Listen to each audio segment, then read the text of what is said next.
po ay nagpapastor sa lugar po ng CAA, amen. At ito po ay single and available, sabi nga nila. Amen. Yun po, siya na lamang po ang magpakilala sa kanyang sarili, amen. So welcome po natin ang ating unang tagapagsalita na si Pastor Jason Daito. Hallelujah. Palakpak po para sa Panginoon. Talaga palang nakakaba pa rin kahit ilang taon na ako nagpapastor. Iba pa rin talaga kapag hindi mo miyembro yung kaharap. No, pero salamat dahil sa Panginoon ay wala pong aksidente. No, kaya tayo po'y manalangin muna. Panginoon, salamat sa unang araw o Diyos ng komperyensyang ito. Natunay nga, Panginoon, na isang tagumpay sa iyong mga anak. Sa iyong lingkod na hinirang sa lugar na ito, Panginoon Diyos, na nanguna sa amin sa 14 na taon, O Diyos. Kaya patuloy kami nagpapasalamat sa tagumpay sa unang araw na ito, Panginoon Diyos. Samahan mo kami. Simula umpisa, unang araw, hanggang ikatlong araw, Panginoon Diyos, ang iyong banal na Espiritu ang sumama sa amin, Panginoon. Pagtagumpayin mo ang bawat isa. Sa lahat, Panginoon, na nagsakripisyo at nagpagal. Sa iyong mga anak na galing sa iba't ibang dako ng lugar, Panginoon. Pagpalain mo kaming lahat ngayong hapon ng iyong mga salita ay magpalakas, magpatatag ng pananampalataya ng bawat isa. Kaya inaangkin po namin ang tagumpay, pagpapala na nagmumula sa iyo lahat ng papuri, sa pangalan ni Jesus. Amen. Hallelujah. Ayan, meron tayong oras. Sana masunod natin. Amen po. Kaya isang pinagpalang umaga po, hapon sa bawat isa. Welcome po sa inyong lahat. Una po sa ating bishop. Palakpakan po natin ang Panginoon. Nandito yung ating pong pinuno, yung ating pong founder. Siyempre una sa ating Panginoon, sa aking pong head pastor, sa ating pong mga guest speaker, Pastor Edwin, sa kanya pong may bahay, sa inyo pong lahat, at isang pinagpalang hapon po.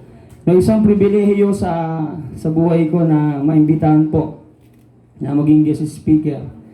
Kaya isang kagalakan po na ako po ay nandito sa inyong harapan ngayong hapon po. Kaya dito na po tayo dadako sa ating pong pag-aaralan ngayong hapon sa tema po nating justice.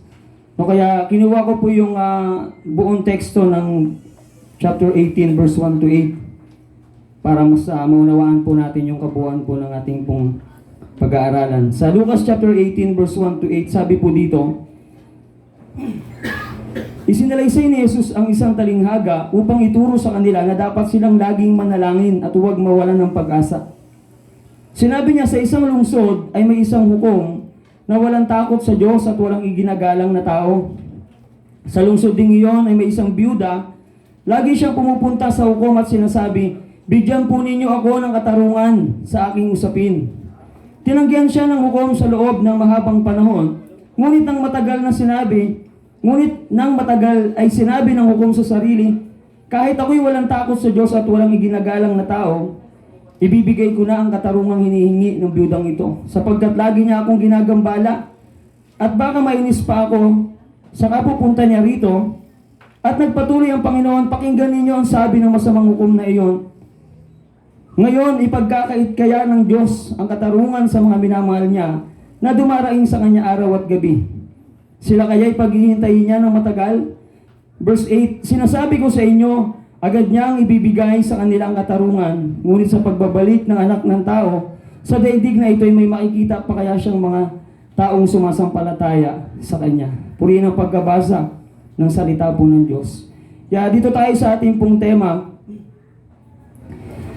pinamagatan ko po itong justice of the fair judge. Hustisya ng makatarungang hukom. Alam naman po natin mga kapatid, no, na ang Diyos na ating pinaglilingkuran ay talaga pong tapat. Pag sinabing makatarungang hukom, ay hindi po siya tulad ng tao na pwede mong suhulan, hindi siya tulad ng tao na pwede mong sulsulan. Di po ba sa panahon natin, na minsan sa buhay natin bilang tao, talagang may mga hukom na hindi po patas, no, sa paghatol. Pero ang ating Panginoon Diyos, mga kapatid, ay Diyos na makatarungang hatol. Sabi po dito, God is a fair judge who gives justice and He is faithful in every judgment. Ang Diyos ay makatawang ang hukom na nagbibigay ng hustisya at tapat sa bawat kanyang paghatol. No, kaya sa atin po bilang mga anak ng Diyos, wala tayong dapat ikapangamba. No, dahil ang Diyos natin pinaglilingkuran, tapat, makapangyarihan. Alam niya yung dapat niyang gawing hatol ibibigay sa atin bilang kanyang mga anak. Kaya depende sa buhay natin po bilang mga Kristiyano, yung mga bagay po na hatol na gagawin po sa atin ng ating Panginoon. To our God, your waiting is not in vain. In the justice you have long demanded of Him. No, sa ating Diyos ay hindi po nasasayang ang paghihintay natin sa hustisyang matagal na nating hinihingi sa Kanya. Kaya ibig sabihin, huwag kang susuko. No? Your waiting is not in vain, mga kapatid. Yung paghihintay mo sa matagal mo ng hustisyang hinihintay sa ating Panginoon ay tiyak pong darating. No, dahil sabi niya sa verse 7 and 8, ngayon, ipagkakait kaya ng Diyos ang katarungan sa mga minamahal niya na dumaraing sa Kanya araw at gabi. Sila kaya'y paghihintayin niya ng matagal? Sabi ng verse 8, sinasabi ko sa inyo, agad niyang ibibigay sa kanila ang katarungan. Ngunit pagbabalik ng anak ng tao sa daigdig na ito, may makikita pa kaya siyang taong sumasampalataya sa Kanya. Kaya sabi dito ng Panginoon, agad niyang ibibigay sa kanila ang katarungan. Kaya ikaw na Kristiyano na walang sawang humihingi sa Panginoon, walang sawang naglilingkod sa Diyos, kapatid, yung sabi ng ating pong tema na ang ating Panginoong Diyos ang makatarungang hukom na magbibigay ng lahat ng iyong mga hinihingi sa Kanya. Kaya your waiting is not in vain, mga kapatid. No? Sa iyong mga prayer, naniniwala ko lahat po tayo may hinihingi sa Panginoon. Lahat tayo meron ng matagal na hinihingi sa Diyos, kapatid. Hindi po nasasayang yan. Kaya huwag kang magsawang dumalangin sa Panginoon. Huwag kang magsawang humingi sa Diyos. No, dahil sabi niya nga, kung ang masamang hukom ay hindi po natiis yung babaeng byuda, sabi niya, kayo pa kaya ng mga anak ko? Araw na gabi na humingi sa akin, hindi kaya niya ibigay ito, mga kapatid.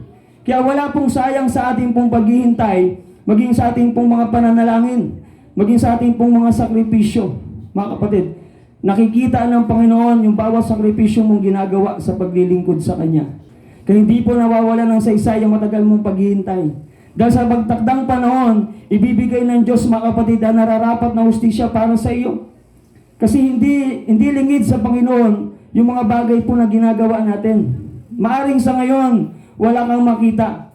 Maaring sa ngayon, nasa estado ka ng pagtatanim. Pero tandaan mo, kapatid, hindi nasasayang yung paghihintay sa mga sakripisyo mong ginagawa. Sa iyong humbleness, pagpapakumbaba. No? Akala natin kung minsan, bilang Kristiyano, minsan nagiging kawawa talaga tayo. Di po ba? Kasi ang utos ng Panginoon, lagi magpakumbaba. Huwag kang gaganti. Na kailangan yung pinakamababang antas ng paglilingkod gagawin natin. Kaya hindi po nawawala ng saysay yung pagpapakumbaba natin, mga kapatid. The biblical meaning of humbleness is obeying God. Ito po talaga ang totoong kahulugan ng humbleness po. Ang pagsunod mo sa Diyos. Ang pagpapakumbabang pagsunod sa Diyos, mga kapatid. Kaya ibig sabihin, kung totoong humble ka, mapagpakumbaba ka, sinusunod mong lahat ng utos po ng Panginoon. Sumusunod ka sa utos ng Diyos, nagpapasakop ka sa lingkod ng Diyos, sa iyong pastor. Kasi hindi mo pwedeng sabihin humble ka sa iyong kapwa, sa Diyos, pero sa pastor mo, pasaway ka. Amen po ba? Hindi mo pwedeng sabihin humble ka, kapatid, kung yung mismong utos ng pastor mo, hindi mo masunod. Kasi nga, paano mo masasabing mapagpakumbaba ka, kung yung sa iyong amang espiritual, hindi mo kaya magpakumbaba. Amen po? Kaya hindi nawawala ng saysay. Kaya nga kung minsan, lalo na po sa mga alagad, di po ba, talagang hinuhubog tayo ng mga pastor natin na talagang magpakumbaba. Na kung minsan masigawan ka, mapagalitan ka, hindi mo alam, sa iyong pagpapakumbaba, inihahanda na ng Panginoon yung mga pagpapala mo. Kasi nga, sa pagpapakumbaba mo, sabi ng Biblia, itinataas ka ng Panginoon. Kaya kung papansinin mo kung minsan, yung mga alagad, Kristiyano, na akala mo parang kawawa, alipin sa simbahan, sunuran sa kanyang pastor, hindi mo mamalayan isang araw, makikita mo siya, itinataas siya ng Panginoon. Pero yung mga Kristiyano, makasama mo sa simbahan na hindi sumusunod, no? Reklamador, rebelde, Makita mo naman yan eh. Mga kapatid, sa bawat simbang kinabibilangan po natin. Makita mo yung talaga nagpapakumbaba sa hindi nagpapakumbaba. Makikita mo yung layo ng kanilang spiritual na buhay, mga kapatid. Kaya, meron po tayong mga puntos po dito. Things to do while you waiting for the justice you demand from God. Mga dapat gawin habang ikaw ay naghihintay sa hustisyang iyong hinihingi mula sa Diyos. Number 1, be faithful in God.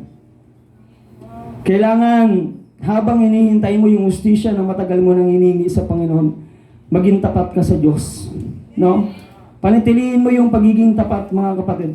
Kasi the more na hinihintay mo, matagal mo nang hinihingi na hustisya mula sa Panginoon. Ang pagiging tapat mo ang tinitignan ng Panginoon. No? Tapat mo sa paglilingkod. Hindi lang sa panahon na maigana ka, masaya ka, o gusto mo maglingkod, kapatid, maglilingkod ka. Kahit sa panahon, mga kapatid, na dumaraan ka sa mga problema, kailangan maging tapat ka sa Panginoon.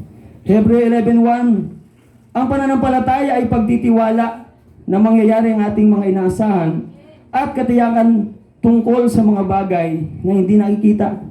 Amen? Kaya kung patuloy ka nagtitiwala sa Diyos kahit sa tingin mo na hindi mo pa nakikita yung mga pagpapalang inihanda niya sa iyo, kapatid, asahan mo na yung pananampalataya at katapatan mo sa Panginoon, isang araw ipakikita sa iyo ng Diyos yung kanyang mga pagpapala na inihanda niya para sa iyo. No, kaya manatiling maging tapat, mga kapatid. While you're waiting for God's promises, stay faithful in your serving in Him. Amen? Naintindihan niyo ba yung English, mga kapatid? While you're waiting for God's promises, stay faithful in your serving in Him. No? Sabi dito, habang hinihintay mo mga pangako ng Diyos, manatili kang tapat sa iyong paglilingkod sa Kanya. Manatili kang tapat. Kasi nga kung minsan, dito ka tinitignan ng Panginoon eh. Yung pagiging tapat mo, habang hinihintay mo yung mga bagay na yung hinihingi sa Diyos. Kasi nga kung minsan, maraming mga Kristiyano, tapat lang kapag sagana. Tapat lang sila kung minsan, kapag laging nakukuha yung gusto nila sa Panginoon. E paano kung pinaghihintay ka ng Diyos, ang tagal mo nang hinihingi, tapat ka naman dumadalong, nagbibigay sa gawain, pero bakit parang ang tagal na ibigay sa iyo ng Diyos yung mga dalangin? Kaya ang pagiging tapat po sa Diyos, mga kapatid, ang napakahalagang requirements ng Panginoon para kamtan mo yung matagal mo nang hininging hustisya para sa Kanya. Hebreo 11:6, kung hindi tayo sumasampalataya sa Diyos, hindi natin siya mabibigyan ng kaluguran. Sapagkat ang sino mang lumalapit sa Diyos ay dapat sumampalatayang may Diyos na nagbibigay ng gantimpala sa mga nananalig sa Kanya.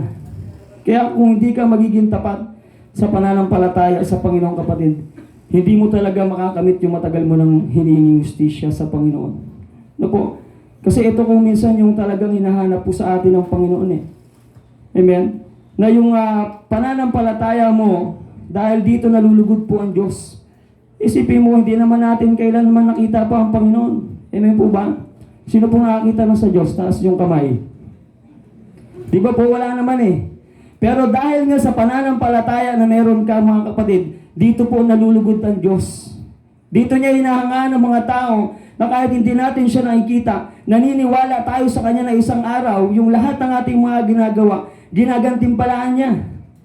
Kaya nga kung minsan, di ba, titignan mo sa sarili mo, parang ano ba itong ginagawa ko? Parang uto-uto na ako nito. Na hindi ko naman nakikita pa yung mga pangako ng Panginoon, pero bakit patuloy ako naglilingkod? Pero dahil nga yung pananampalataya mo, kapatid, ang nag-uudyok sa iyo para ipagpatuloy mo yung mga ginagawa. Dahil naniniwala ka isang araw, yung mga gantimpala na matagal mo nang hinihintay, ibibigay sa iyo ng Diyos. Stay faithful. You're waiting, or while you're waiting for God's promises, stay faithful for serving Him.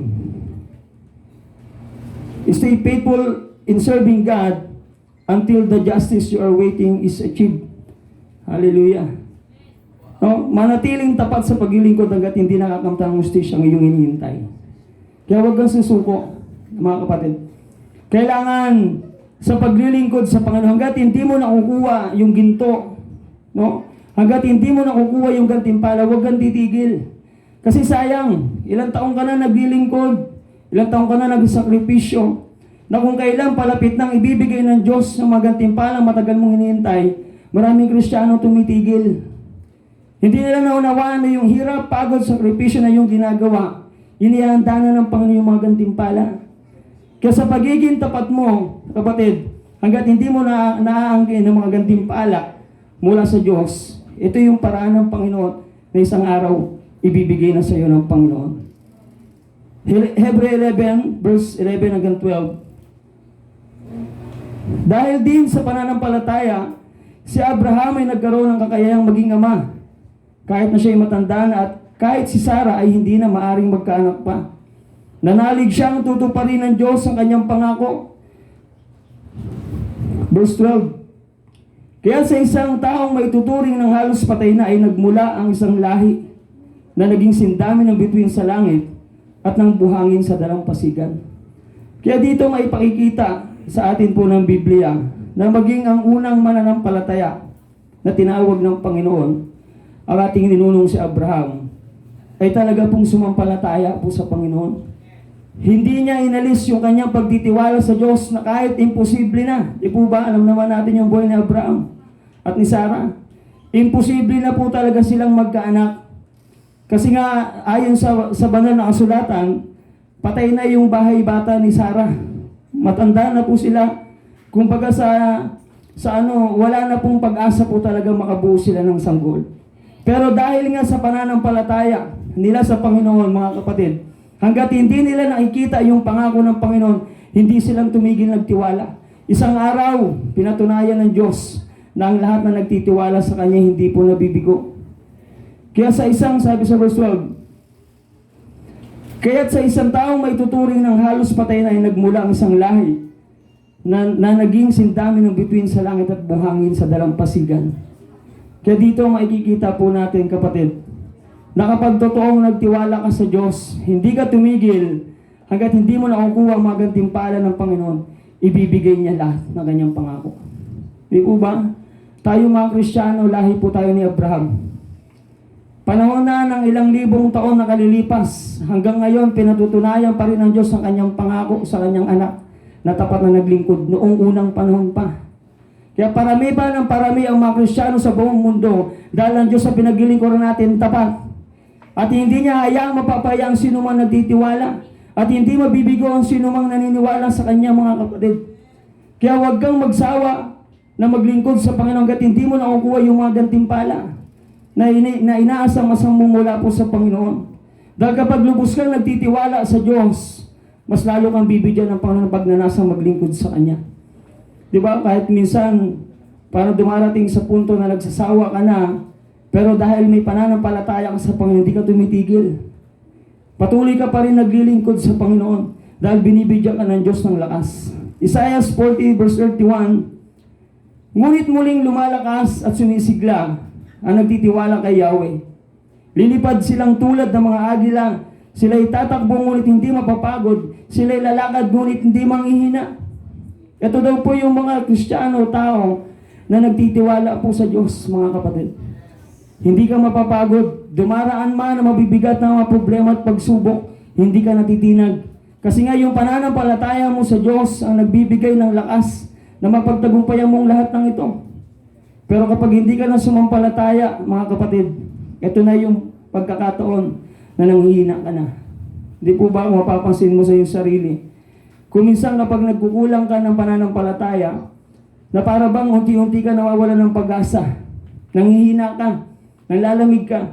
Kaya kung minsan maraming Kristiyano nawawala na sa gawain, nagbabackslide, tumatalikod na sa Panginoon. Kasi nga nawala na yung kanilang pananampalataya. Pero kung patuloy ka nagtitiwala sa Diyos, kapatid, sabi rito, lilipad silang tulad ng mga agila. Sila'y tatakbo ngunit hindi mapapagod. Sila'y lalakad ngunit hindi manghihina. Kaya kung meron mang dapat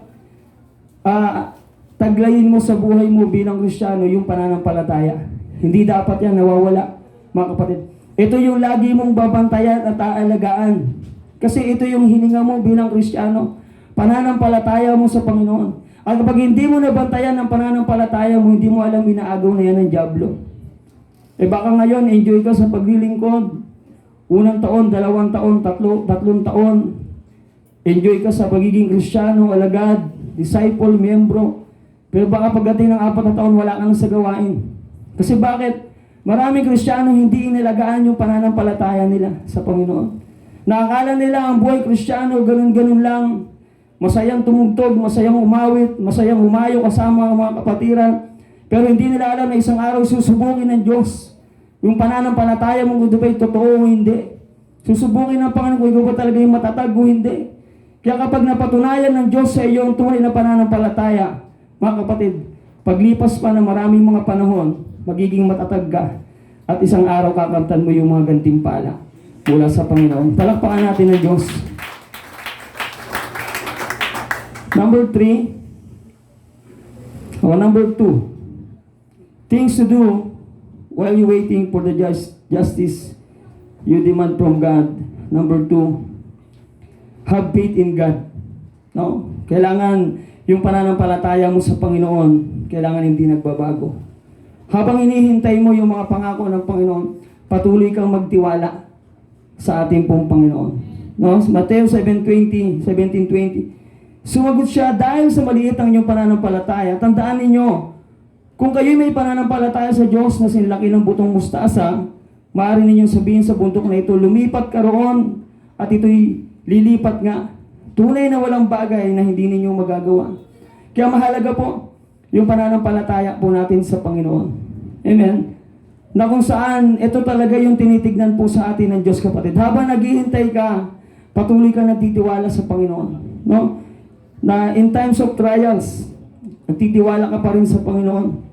Kahit sa mabigat na pagsubok na pinagdaraanan mo, nandun pa rin yung pagtitiwala mo sa Diyos. Santiago chapter 1 verse 12, mapalad ang tao na natiling tapat sa kabila ng mga pagsubok, sapagkat pagtapos niyang subukin, tatanggap siya ng gantimpala ng buhay na ipinangako ng Panginoon sa mga umiibig sa Kanya. Kaya mapalad po, mga kapatid, kapag sa panahon na sinusubok ka ng Panginoon, ay nanatili kang tapat na naglilingkod sa Kanya.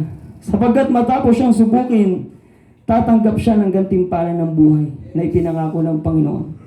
Kaya ito yung kahalagahan, mga kapatid, na sa panahon na ikaw ay dumaraan sa mga trials o pagsubok ng buhay, patuloy mo pinatutunayan yung pananampalataya. Kasi nga tulad ng sabi ko, hindi lang sa panahon na masaya meron ka na sumasampalataya at naglilingkod sa Panginoon. Kahit sa mga panahon na napakahirap na humakbang papuntang simbahan, napakahirap nang maglingkod sa Panginoon, patunayan mong pananampalataya mo sa Diyos. In times of persecution, sa mga panahon ng pang-uusig, kailangan mas lalo mong patunayan ang pananampalataya mo sa Diyos. Mas lalo mong ihakbang ang iyong mga paa sa panahon na maraming mga taong umuusig sa iyong paglilingkod. Kasi nga mayroong gantimpala ito, mga kapatid. Sabi sa chapter 5 ng Mateo, verse 10 hanggang 12, mapalad ang mga inuusig nang dahil sa kanilang pagsunod sa kalooban ng Diyos, sapagkat mapabibilang sila sa kaharian ng langit. Mapalad ang mga nilalait at inuusig ng mga tao at pinaparatangan ng lahat ng uri ng kasamaan, na pawang kasunungalingan ng dahil sa akin. Verse 12, magsaya kayo at magalak, sapagkat malaki ang inyong gantimpala sa langit. Gayon din ang ginawa ng mga tao sa mga propetang nauna sa inyo. Kaya sa panahon ng pang-uusig, mga kapatid, mas dito mo patunayan ang iyong pananampalataya sa Panginoon. Kumbaga ito palaman sa iyong paglilingkod. Kumbaga challenge, no? Kumbaga sa boxing, ito yung mga panahon na nananockout ka na pero ibinibigay mo yung lakas mo.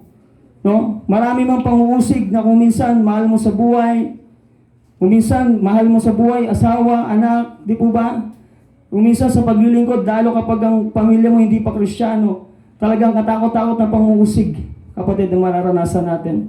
Pero sinasabi ng Panginoon, mapalad ang inuusig ng dahil sa kanilang pagsunod sa kalooban ng Diyos. Kaya mapalad pa rin tayo kapag inuusig ka sa paglilingkod. No, sabi dito sa 11, mapalad ang nilalait at inuusig ng mga tao at pinaratangan ng lahat ng uri ng kasamaan na pawang kasunungalingan ng dahil sa akin. Kaya mapalad pa rin, mas maigi nang nilalait ka, minamaliit ka, o nilalapastangan ka sa pagsunod mo. Basta tama hangarin ang puso mo sa paglilingkod, kapatid, huwag kang matakot. Mapalad ka pa rin. Dahil sabi ng 12, verse 12, magsaya kayo't magalak, sapagkat malaki ang inyong gantimpala sa langit. Amen. Kaya sa paglilingkod natin bilang mga anak ng Diyos, kapatid, mas piliin mo na lagi kang minamaliit o nilalait. No? Patunayan mo yung pagpapakumbaba. Sa mga panahon na inuusig ka ng maraming mga tao mahal mo sa buhay, mas patunayan mo yung pananampalataya mo sa Panginoon. Kaya sa number 3, things to do while you're waiting for the justice you demand from God, stay connected in God. Hallelujah. Ito yung pinakamahalaga. Kailangan lagi kang connected sa Diyos. Kasi nga, hindi mo nakakamtan yung gantimpala pag hindi ka na connected sa Kanya. Isipin mo kung hindi ka na nagsisimba. Matanggap mo pa kaya yung pangako ng Panginoon? Kung backslider ka na, nangihina ka na, nalalamig ka na, rebelde ka na, hindi na, mga kapatid. Hindi mo nakakamtan yung pangako ng Panginoon. John 15 verse 5 hanggang 7. Ako nga ang puno ng ubas at kayo ang mga sanga. Ang natili sa akin at ako sa kanya ay siyang nagbubunga ng sagana, sapagkat wala kayong magagawa kung kayo hiwalay sa akin. Ang hindi natili sa akin ay matutuyo at itatapon, gaya ng sanga. Ang ganong mga sanga ay titipunin, ihahagis sa apoy at sinusunog. Kung nanatili kayo sa akin at nanatili sa inyo ang aking mga salita, hingin ninyo anumang nais ninyo at ibibigay sa inyo. Kaya mahalaga po yung stay connected tayo sa Diyos. No? Pag sinabing stay connected sa Diyos, kapatid, connected ka lagi sa prayer. No? Hindi mo pwedeng mapanatili ang relasyon mo sa Panginoon kung patay yung prayer life mo. Wala pong Kristiyanong tumagal sa ministry o sa paglilingkod ng hindi po babad sa panalangin. Kaya pansinin mo yung mga Kristiyano o alagad na babad sa panalangin. No? Kung minsan nga, yung kahit babad na, nawawala pa sa gawain. Amen? How much more kung hindi ka nagbababad sa panalangin, mga kapatid? Papaano kung ang panalangin mo, minsan isang linggo, amen? Panalangin mo, na para bang kung kailan mo lang gusto. Kaya kailangan pag connected ka sa Diyos, kailangan connected ka palagi sa panalangin. John 14:13 hanggang 14, ang anumang hilingin ninyo sa aking pangalan ay gagawin ko upang maparangalan ng Ama sa pamamagitan ng anak. Kung hihiling kayo sa anuman sa aking pangalan, ito ay aking gagawin. Kaya kapag connected ka sa Panginoon, kapatid, mas madali mong matanggap yung mga hustisyang hinihingi mo sa Panginoon. Kasi ito yung pangako niya. Mismo ang Panginoong Jesus na nagsasabi po nito. Kapatid, sinasabi ito sa atin ng Panginoon, hindi para tayo paasahin, kundi para patatagin yung pananampalataya natin na huwag tayo magsawang humingi sa kanyang pangalan. Dahil sabi niya, kung hihiling kayo ng anuman sa aking pangalan, ito ay aking gagawin. Hallelujah. Ang problema po, mga kapatid, kung panatili mong connected ka sa Panginoon. No? Kasi nga, mahirap na humingi sa Diyos, kapatid. Yung nga sabi ko, kung backslider ka na, matagal ka nang di nagsisimba, ang hirap humingi sa Panginoon. Kasi bakit? Yung pananampalataya mo wala na sa Kanya. Kaya stay connected. No, sa pagbabasa ng Biblia. Napakahalaga po nito, mga kapatid. Kailangan kung connected ka sa Diyos, kailangan connected ka palagi sa Kanyang mga salita. Kasi hindi mo masusunod ang Panginoon kung hindi mo alam yung Kanyang mga utos. Kung wala kang lakas na para sundin at gawin ang Kanyang kalooban. Dahil sabi ng Hosea chapter 1 verse 8, huwag mong kaligtang basahin ang aklat ng kautusan, pagbulay-bulayan mo yon araw at gabi upang matupad mo ang lahat na nakasaad doon. Sa ganoon, magiging masagana at matagumpay ang iyong pamumuhay. Kaya kapag connected ka sa Diyos, sa Kanyang mga salita, marami kang time sa pag-aaral ng salita ng Panginoon. Talagang yung masagana, magaang na buhay, mapayapang buhay, mararanasan mo. Kaya kapag connected ka sa Diyos, kailangan connected ka sa pagbabasa ng Biblia. No? Kung alagad ka, evangelism. Yan, sino yan? Kilala nyo ba yan? Hallelujah. Di po ba? Bilang alagad, kailangan lagi kang connected sa pangangaral. Hindi ka tatagal bilang alagad kung lagi kang absent sa street preaching, Bible study, sa mga evangelism. Kapatid, hindi ka tatagal. Kaya kung gusto mo maging connected sa Diyos, bilang alagad, kailangan ginagampanan mo yung tungkulin mo. Ikaw na nga lang yung inaasahan ni pastor makasama sa evangelism, lagi ka pang wala. Lagi ka pang late. Amen po ba? Kaya kapag laging connected ka sa pangangaral ng salita ng Diyos, isang araw darating yung pagpapala. Kasi oo, mahirap maging alagad dahil naranasan nating lahat yan. Pero kapatid, doon sa mga hirap na ginagawa mo, doon ka ginagantimpalaan ng Panginoon. Gawa chapter 18 verse 9 to 10. Isang gabi sinabi ng Panginoon kay Pablo sa pamamagitan ng isang pangitain, huwag kang matakot. Ipagpatuloy mo ang iyong pangangaral, ano man ang mangyari, huwag kang titigil. Sapagkat ako'y nasa iyo, hindi ka maano sapagkat marami akong tagasunod sa lungsod na ito. Kaya ito mga kapatid, no, yung kahalagahan kapag connected ka sa Panginoon, hindi ka dapat matatakot. No, ano mang maging banta sa iyong pangangaral, sa iyong paglilingkod, di po ba? Panahon ng pandemya, tuloy tayo sa pangangaral ng salita ng Diyos. Di tayo tumigil, lalo ng ang Molino chapter, mga kapatid. Talagang pinatunayan natin sa Panginoon na Lord, hindi po kami kayang pigilan ng aming paglilingkod po sa iyo. Kaya kung papansinin mo, panahon ng pandemya, talagang doon po talaga lumago ang gawain. Maging sa amin po, sa CA chapter. No? Panahon ng pandemya, doon po talaga nagdako ng mga kaluluwa sa gawain po ng Panginoon. Kasi nakita ng Diyos, kapatid, yung wala nating takot na ipangaral po ang kanyang mga salita. Kaya dapat stay connected ka sa pangangaral ng salita ng Diyos. No? Sa giving, hindi mo pwedeng sabihin connected ka sa Diyos pag hindi connected yung pera mo sa Kanya. Basahin mo ang Biblia. Luma at bagong tipan, mga kapatid. Hindi mo pwedeng sabihin connected ka sa Diyos kung hindi connected sa Kanya ang pera mo. No? Kasi bakit? Sino bang nagbigay sa atin ng pera? At saan ba ginagamit ang pera para sa gawain ng Panginoon? Nakita mo bang pinangbibiraw siya ni Pastor? Pag nakita mong pinangbiraw siya, mga kapatid, doon ka magalit. Pero kapag nakikita mo, ginagamit ito sa karyan ng Panginoon, pambayad ng upa, kita nyo, paganda yung simbahan natin dito.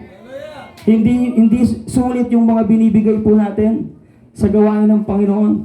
Masabi po dito, 2 Corinthians chapter 8 verse 1 to 4, mga kapatid, nais naming malaman ninyo ang ipinakitang kagandahang loob ng Diyos sa mga iglesia ng Macedonia. Dumanas sila ng matinding kahirapan at ito'y mahigpit na pagsubok sa kanila.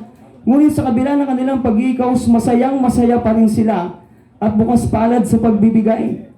Sila'y kusang loob na nagbigay, hindi lamang sa abot ng kanilang kaya, kundi higit pa. Alam ko ito sapagkat mahigpit nilang pinakiusap sa amin na sila'y bigyan ng pagkakataong makatulong sa kapatiran sa Jerusalem. Kaya ito po yung kahalagahan, kapatid. Pag connected ka sa Diyos, kailangan connected din yung mga blessing na meron ka. Kaya nga kung babasahin mo ang Biblia, ang daming uri ng pagbibigay, mga kapatid. Hindi lang po tithes and offering. Tulad po ngayon, anniversary natin ng ating Mother Church, kapatid. No? Yung pledges natin, napakahalaga, malaking tulong po yan. Kasi nga, sino pong gagamitin ng Panginoon para ipinansang gawain? Wala pong lasinggero, drug addict, na mga tao na aakyat dito, Pastor, ito yung pledge ko. Wala po. Kung papansinin mo, kung paano ipinans ng Diyos ang kanyang gawain, sa kanya din pong mga anak. Di po ba? Wala namang sigurong mag-tithes dito, mag-offering o mag-pledge ng mga tao dyan sa labas, mga kapatid. Wala po. Ikaw na anak ng Diyos ang gagamitin ng Panginoon na maging daluyan ng pagpapala sa kanyang gawain. Kaya sa mga panahon na ikinukonek mo ang iyong buhay sa Diyos, kapatid, huwag mong kalimutan, i-connect mo din yung pera mo sa Panginoon. Kasi nga sa Kanya nagmula yan eh. At the more na ikinukonek mong pinansyal na pagpapalang meron ka, pinapadami po yan ng Panginoon. No? Kaya papansinin mo yung buhay ng mga sinaunang Kristiyano, hindi mo kaya eh, sa bigayan.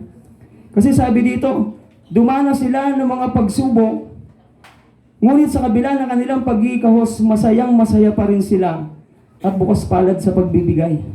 Amen. Panahon ng pagsubok, sabi rito, ngunit sa kabila ng pag-iikahos, masayang-masaya pa rin sila at bukas palad sa pagbibigay. Kaya ganito ang mga tunay na connected sa Panginoon, mga kapatid, na hindi sila nanghihinayang o nagsasawa na tumulong sa gawain. Kasi alam nila na kapag sila nagbigay, binabalik din ito ng Panginoon. Kaya dito na po tayo magtatapos, mga kapatid. Don't get tired of serving God because in due time, He will give you the justice you have been waiting for. Hallelujah. Palakpakan po natin ang Panginoon. Huwag kang magsawang maglingkod sa Diyos dahil sa takdang panahon, ibibigay niyang hustisyang matagal mo nang hinihintay. Sino pong naniniwala, sumigaw ng amen? Tanggapin mo, kapatid, itong pangako ng Panginoon. Galatians chapter 6 verse 9, kaya't huwag tayong magsawa sa paggawa ng mabuti pagdating ng takdang panahon, tayo'y mag-aani kung hindi tayo magsasawa. Amen. Pagdating ng takdang panahon, tayo'y mag-aani kung hindi tayo magsasawa. Ang Diyos po ang nagsasalita po dito. Hindi po si pastor, mga kapatid. Pagdating ng takdang panahon, ibig sabihin, huwag mong pangunahan ng Diyos.